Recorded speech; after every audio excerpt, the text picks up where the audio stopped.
Thank you and welcome to the show this morning. The topic this morning is Fisk University at the 21st century. And we're fortunate to have with us to talk about Fisk University at the 21st century, the president of Fisk University, Dr. Carolyn Reid-Wallace. And of course, Dr. Carolyn Reid-Wallace, let me welcome you to the show this morning. Thank you so much, Dr. Haney. It's a pleasure to be here with you. And to tell you how delighted we are to have you here, President Reid-Wallace.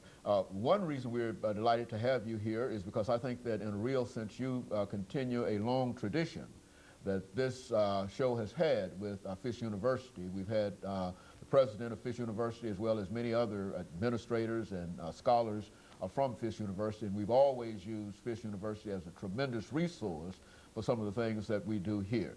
But before we get into our topic for the day to talk about the institution at the 21st century, Dr. Reid-Wallace, let's have you to give our audience some information about your background, your education, and some of the things dealing with your experiences that eventually led you to become the first African-American female of this great institution. Let's start there and then we'll talk about some other aspects of it. Thank you very much, and it is an interesting story that should really begin by me telling you that in my wildest dreams, when I came to Fisk as a freshman, 16 years old, many, many years ago, I had absolutely no idea that I'd ever be sitting here talking to you in the capacity that I'm in, that is, as president of Fisk. I was born in Williamsburg, Virginia, and you may know that Williamsburg is one of those small, historic towns that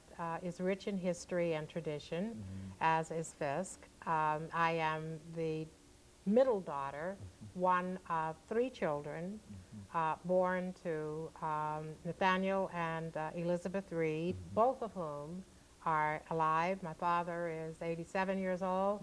My mother is 80. They've been married for 64 years old, and they are wonderful, wonderful people. When I grew up, there was never a question that I would or would not go to college. It was always understood that I and my brother and my sister would go to college. The only question was where. I went to high school in Williamsburg, Virginia, and during those days, I went to school in the 50s and 60s, early 60s. Things were segregated, and so I went to a segregated school, but I will tell you, we always took pride in thinking that it was one of the finest schools in the United States, and it was. We had the cream of the crop in terms of our teachers, men and women. They had the highest expectations of each student, and you didn't get out of there unless you demonstrated more than a minimum proficiency. They call themselves preparing us for the world in which we lived. I attended Fisk. I came with every expectation that I would do well, and I did.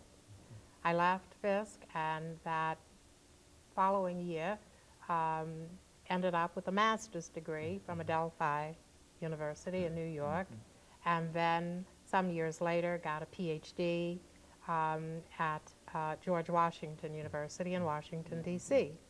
And I've either taught as a university professor, starting out at Talladega College in Talladega, Alabama, then to Howard University and Bowie State College, it's now a university, Grinnell College in Grinnell, Iowa, George Washington University and Washington City University of New York. Or if I wasn't teaching, I was an administrator. I was a dean of faculty and a vice chancellor for academic affairs, and now president of Fisk. In between that time, I had the privilege of serving as assistant secretary of post-secondary education for the Department of Education in Washington. That was a presidentially appointed position. And I also served as a senior vice president in your business of education and programming for the Corporation for Public Broadcasting. And in that role, I gave money to producers to put programs on PBS and on NPR. And that was an extraordinary experience because it helped me understand that there are a lot of ways to educate. It's not simply standing in front of a classroom. It's also using the power of your business, television. I am a widow, and I am the mother of one son, and I am a proud American, glad to be alive in the 21st century and very pleased to be a member of the community of Nashville.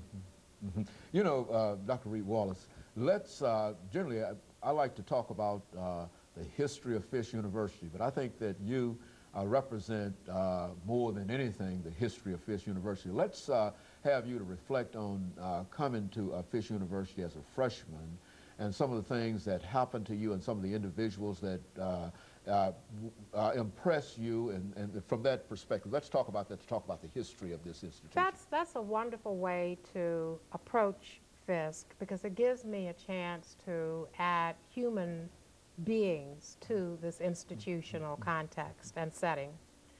When I came to Fisk, it was a very vibrant place. You had the civil rights movement going on, and sitting to my right in the humanities class was a man who ended up becoming a United States Congressman, John Lewis. John sat right next to me in humanities class. He and I were taught by one of the finest professors of English I have ever known, Robert Hayden. You may have heard of Professor Hayden. He was not only an excellent English teacher, he was a very fine poet. He wrote the famous poem, Middle Passage, describing the hijira from Africa to the United States that the slaves took. The people at Fisk were caring. I would go into the business office to check on my bill, and little did I know that the lady behind the desk, who always treated me so nicely and so kindly, would end up becoming a Tennessee state senator. I'm talking about Miss Thelma Harper, a kind person. Now, Mr. Hawkins, who was a fine man, but he was grumpy, and you know, he'd scare you, and Miss Harper was always there to sort of soothe things over. Incidentally, Mr. Hawkins became one of my dearest friends. I came over time to realize that his bark was probably greater than his bite. Audubon Thomas, a great man. I did not realize how great these people were at that time. I just knew they were there, and they were very nice, and they expected good things and high things of you. I happen to have had the pleasure of having, as my major professor, an extraordinary woman whom she's dead now. Her name was Dr. Lillian Welch Voorhees. I owe so much to her. She believed in me and in all of her students. And when people believe in you, it helps you to believe in yourself. Fisk served as the beginning of everything that has materialized for me in terms of my interest in education, in terms of my confidence in myself, and in terms of my knowledge that other people touch your life in ways that you don't understand at the time, but it has served as a motivation to help me do the same thing now that I am on the other side of the fence. And of course, Dr. Reid-Wallace, we're getting ready for our first commercial break, after which we'll come back and we'll give you an opportunity to continue this discussion in reference to Fisk University and the impression. Certainly, we would like to hear about the Jubilee Singers and I want to talk about them. I want to talk about them. And of course, we're going to give you an opportunity as soon as we come back. And of course, we'll be back with our audience following this very, very short commercial break.